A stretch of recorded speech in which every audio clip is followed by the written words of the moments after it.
It's already been 10 days since the Occupy Montreal protest got underway.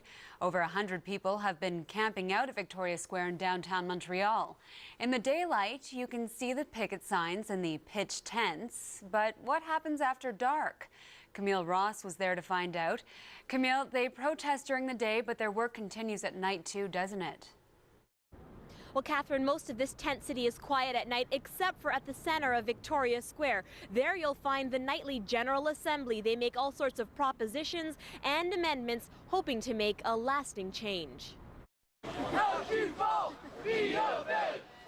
This is how they occupy their time. While they spend most of their day sitting in, here they have a chance to speak out. This is participatory democracy. It's something they say rarely happens in reality. This 17-year-old is making a proposition to create a master list of clearly set goals. We want it to circulate on the internet and everywhere. We want everyone to see what we stand for. Right. And from that list, then we can proceed to an action plan. Fournier's proposition was passed, and she'll be held accountable as the head of her newly formed committee. And so this is how the meetings go. After propositions, there's a question period and amendments. Throughout the gathering, you'll often see these unusual hand movements. Well, they're part of the process too. When you agree, put your fingers up like this. When you're not so sure, you do this. And when you... Where protesters fuel positive energy.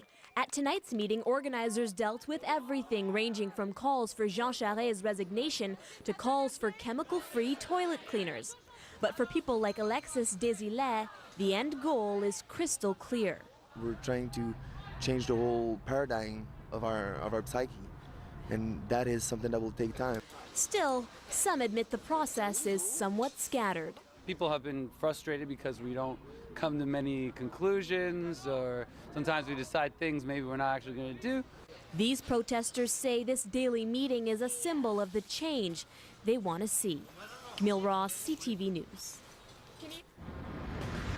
When we come back, police and local community groups work together to save women and young girls from the streets.